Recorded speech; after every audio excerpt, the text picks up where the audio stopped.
This is the My Writing Diary podcast. I'm Bill Wong. Today I have a special guest, Liv. I've decided to collaborate for the first time with another author. It took me a little bit of time to think about this, but I've never collaborated in a writing before, and it's a good exercise, and it probably help me write my other work. I'm going to introduce her, then I'm going to talk about why I'm doing this, what we are doing, and what the story is about. I'd like to introduce Liv.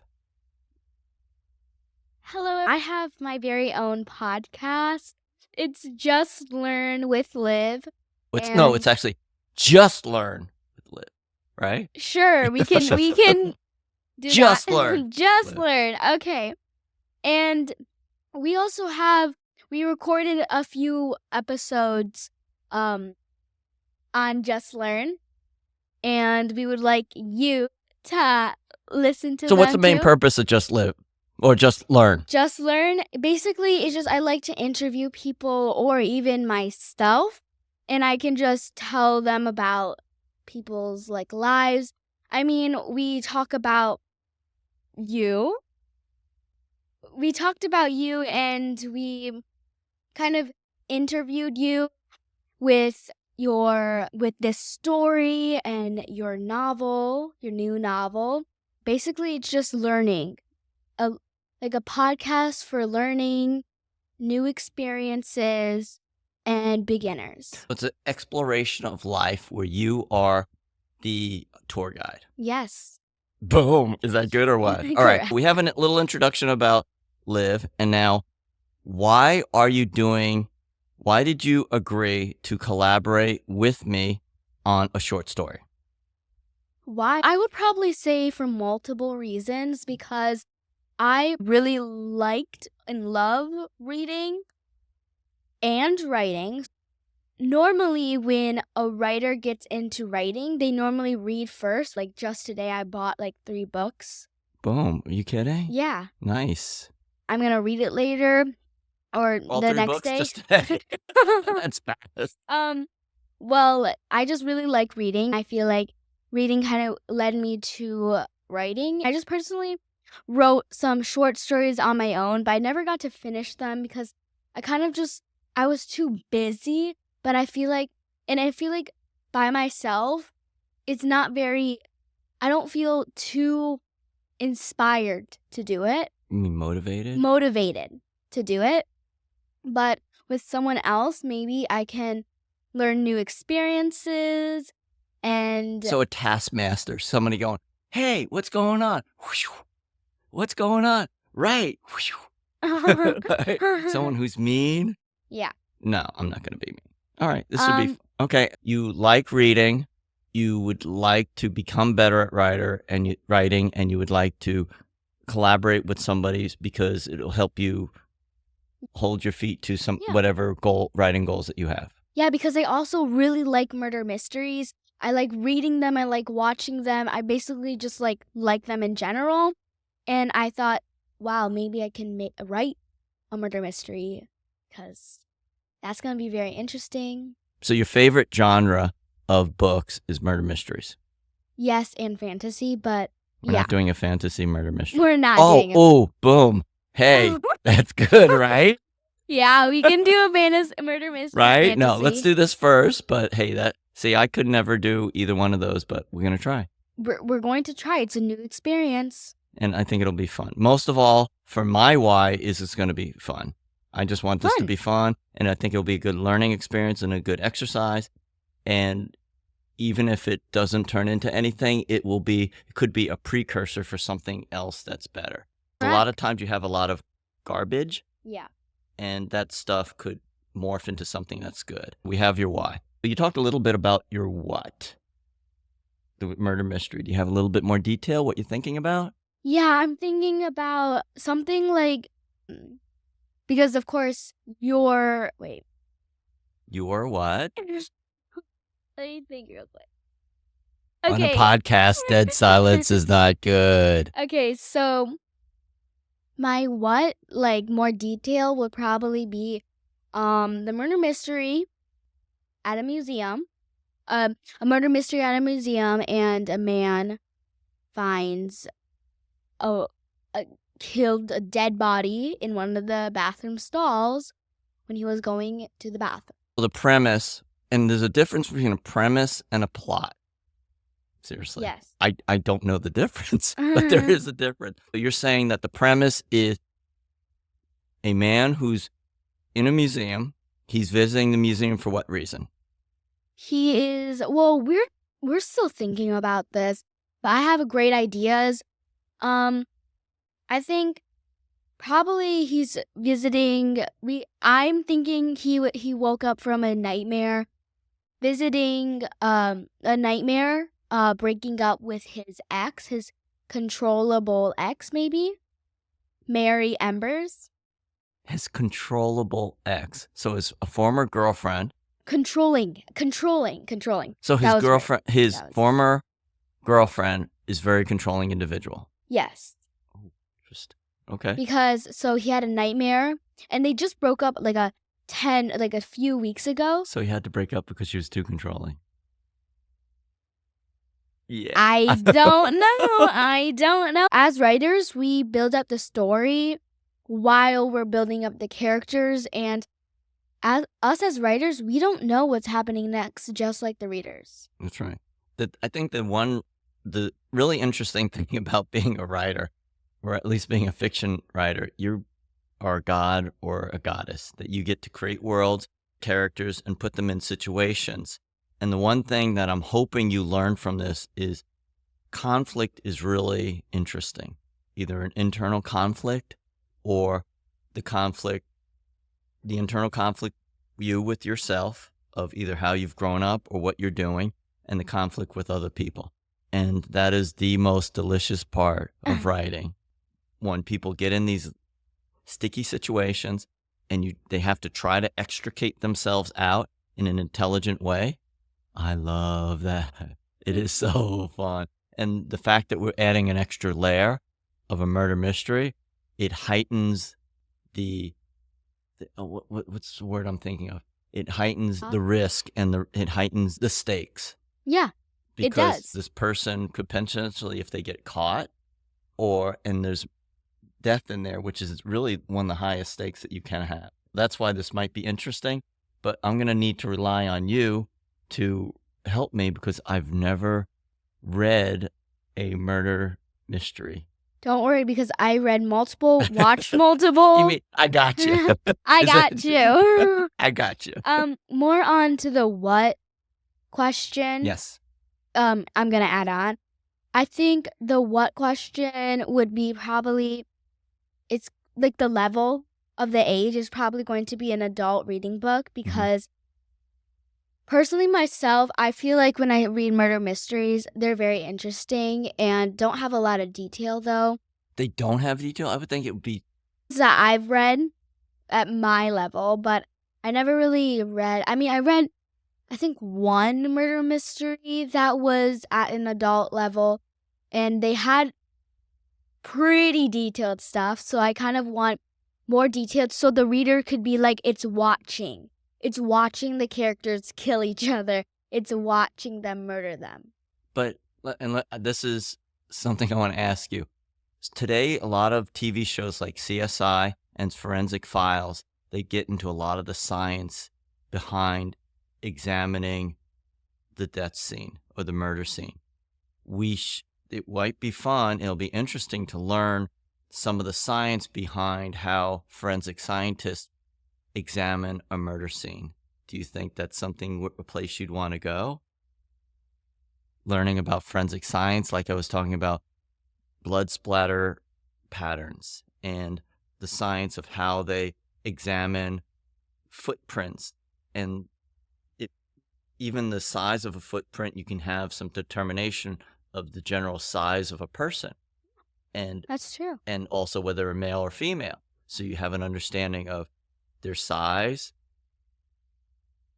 their weight, and male or female. Yeah. Just by a footprint. And that is so interesting. That is very interesting. I feel like the book would get a higher You keep saying grade. book. It's a short story, but I do want to turn it into a book if we get Uh-oh. too into it. But might be interested in getting into some of the science behind it. Yeah, that sounds like a great idea because now I feel like not just the reader's reading a murder mystery, but the reader itself is in a murder mystery because Yes. they now get evidence, details of what the characters have in common, have differences, and then they could probably figure out who it is, maybe not, and they figure it out at the end. The other thing, and one of the reasons which I only came to the realization the other day, museums are interesting because museums have cameras almost everywhere. They do. Except, where do you think bathrooms. except the bathroom. But you can see who's gone in and out, so you know potential suspects, but you don't know what happened inside. So You don't. So there's some idea of who it could be, but you don't know who it was, which I like. Yeah. So I actually did that on purpose. Yeah, No, that's interesting, right? it is very interesting because I feel like it gives the short story a lot of depth into it because I feel like, And the other thing is a lot of times forensic scientists can have a general estimate of the time of death, which might be a few hours. So within that time, there could have been multiple people who have caused that death, but they might be wrong. It's just a guesstimate. it is just a guess. So the scientists might be wrong. Maybe not. Okay. We don't know. So the premise is a man named William finds William Taylor? Yes. Or why don't you talk about what the premise was again? Okay, so William Taylor just woke up from a nightmare, which is like the start of the story. Well, we're thinking about it. We think it's going to be the start of the story. He wakes up. Well, he's in the nightmare and he wakes up breathing heavily and stuff. But then he also coincidentally he has a date to that same museum that he just had kind of like memories from his ex. So now he has a new date going with him, a different woman called Ava Fisher, and his ex named Mary Embers. So Ava Fisher and he meets up at the museum, kind of like walks around, then goes to the film. He leaves her like on the sitting down, and he goes to the bathroom. And this was not my idea, okay? I just want to. So if it wasn't your idea, then it had to be my idea. No, but all up to that was kind of my idea, but this part is not someone else's idea. This was someone else's idea. Well, we can throw it out. If we don't like it, let's get rid of it. We can throw it out, but we'll see. So you don't like the idea of him finding the body in the bathroom? No, I love that idea. Okay. I love that idea, but I don't like how, since like the boys' bathroom was filled up, he had to go into the woman's bathroom because. Then how would we get him to do the thing and let me talk about this. The reason I was thinking was interesting is I like the fact that somebody is doing something quote unquote a little bit wrong. Mm-hmm. But the little bit wrong is just a social norm that you don't use a woman's bathroom. However, some of the bathrooms are gender. Yeah. Gender free, right? Yeah. So he could potentially be looking for a bathroom, and maybe we should change it a little bit. That he just uses, just like at some Starbucks, it's non-gender. Yeah. He goes and finds a non-gender bathroom, and he finds a woman. Is that better? Yeah, that's great. I feel like that just changed the situation. I feel like because then the readers would be questioning why he went to the girls' bathroom, and then they would get this dramatic bomb and explosion. This icking feeling. Yeah, is there ickiness in there? Yeah, there is ickiness because they just got that he went into a woman's bathroom and then he found a dead body. They're just like processing all this information at once. I feel like, I don't know. I feel like it's too confusing. We'll change it. We'll change it to a non, like, you know what I mean? Like at Starbucks, it's a non-gender. We changed it right here and now. Boom. Right? Yeah. Okay, so finish your thought about the story now. And then there's another woman that also walks into the bathroom at the same time. He finds Ava, right? Ava. It's No, finding. she walked in. Oh, no, my bad. Go, continue. Um. My bad. So another woman, not unknown, like just basically literally just like a random woman that just comes into the bathroom. She saw him and screams because actually we're just changing it because there's Maybe it's we a need to get women's rid of that old bathroom. woman. Yeah. We're not for sure now. I'm not for sure because like we just changed it, so I'm not for sure. But we can come up with something else, right? Yeah, we could. We definitely could and should because it's our short story, and I feel like. And also, she could even scream for a reason why, which is totally unrelated. So say now it's a generic or non-gender bathroom, and a woman can scream or yelp or a short scream like, "Oh, I lost my wallet." Something non-associated with it, which would scare somebody. And you would think, oh my God, she's screaming because of what I found, but it might be something totally irrelevant. Yeah. Okay. That sounds actually more interesting because now the readers are taking in information, not too confusing, but it has more detail. And now they're like, oh, I see. They're doing that and that because of that. Yeah, she could have forgot her credit card at the front desk when she was buying the ticket, and she just realized it, and she yelped, totally unrelated to at the same moment that. Yeah, she just remembered such a coincidence. Right. So that's actually always interesting. But I'm coming from movies that I've seen. I haven't really read any novels. Yeah. Okay. So we talked about the what. Basically, William Taylor has found an former girlfriend dead in a bathroom in a museum. Such a coincidence. And and we talked about the why. And when is the story going to be happening? I think, like, you mean. What is the time frame of the story, the setting of the story? I personally think it should be present in 2024 day because I feel like now we don't really, because I feel like we know more. We can even go to the museum that we're thinking of. Which I love. Yeah, my idea. And we could go there and actually see what's there. Like, because now we can, like, get more detail in what they're looking at that moment. Like, it's like changing it up by, like, for example, if we didn't go to the museum, it would be like they stood there like looking and staring at this artwork. Or it could be like they stood there staring at the beautiful blah, blah, blah, all that jazz, because we went there. And now people that also went there know, like, oh, I know what art piece they're looking at right now. And they can connect their lives with the story. You know what also I learned? You can make stuff up too, where it doesn't have to be exactly perfect because it's fiction. And fiction, even though you have real places, you can sort of change and morph them a little bit. And I think people won't get on you too badly if you just change the little things. So even if the museum we're talking about, and you as homework, maybe you can go to some contemporary, and this is taking place in Chicago, correct? Yeah. So you can go to a museum and you can even take photographs, and we can make stuff up that in this museum there are some gender neutral bathrooms, even though in reality there aren't. Well, maybe there. But if they aren't, we're making something up, and I don't think people would get too upset about it. They probably wouldn't, because it's just a book. Yeah, exactly. It's fiction. That's what fiction is. We're making stuff up.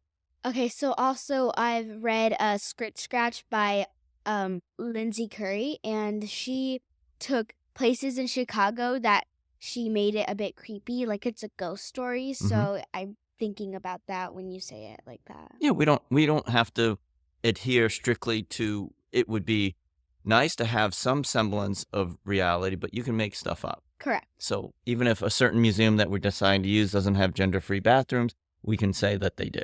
Yeah. Okay. And we even can say certain type of art that they have. So.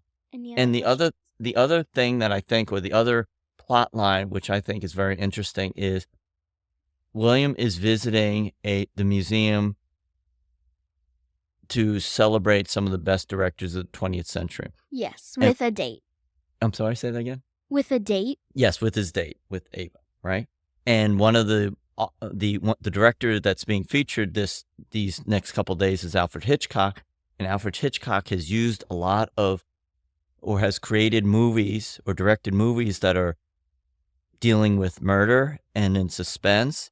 And it would be really interesting somehow to tie that in, I don't know how, to, I don't even know if we should Yeah, have multiple deaths. We could, because we can follow the story that he does into our story, kind of. Like, we don't have to say every single, like, thing, but they're like, oh, wait, didn't that happen in the film, too? That they Yeah. just watched? Yeah. So I think that would be really interesting. About there was one of Alfred Hitchcock's movie was called The Rope, of which somebody was strangled with the rope. Another one where someone was killed in a shower. Another one where they were pushed out of a balcony. And that might be sort of interesting to have a mirror of events or ways people die that are similar to the movie. And I don't know how we would do that considering it's a short story, but we should just get the framework of a short story first. Yeah, we can even watch it one day. We could. So, okay. So, what did we talk about today? First of all, we introduced my guest and collaborator, Liv, and why we're doing this, what we're doing, and a little bit about the story. Oh, the last part is how we're going to be doing this. So we set up, I really like this writing app called Readsy, and we can collaborate and make comments on our work. So over the next few weeks, I don't know how long it's going to take because I'm still currently trying to finish my novel, but we can work on this. And Liv is trying to finish school or go to school. So that's what we've been talking about. Do you have any other comments? Anything else? Not really. I just really excited to do this book or short story because I'm really excited to write, and I love writing. Also, I love fiction, fantasy, and murder mysteries. Now, can I ask a question about some of the writing you've done at school? What are some of the assignments and what are some of the things that you've done? And what have you liked? Pretty boring stuff. It's normally just like essays about what you read. I mean, and sometimes like the stories aren't very good that we read, and now we have to like make an essay about it, and I'm just not too happy about it because sometimes it's a bit boring. And So it's like an argumentative essay. So not only what you have to read isn't very good, but what you have to create is also not good. Yeah. They don't pick the best stories. Really? Yeah. And because they're short stories. Okay. Oh, you never read novels? Well, we do, but we don't really write an essay about that. Okay, so we get to create something, right? Yes. Okay. All right. So this will hopefully be a good exercise for you, and I'm hoping you learn something. And I would love it if and when I get a literary agent, that I would love for you to sit in on meetings I have with them. I'm serious. And also maybe if when I get a publisher, they're going to have some edits and some comments back to me. And many times they will decide what the cover art is and what the title is going to be.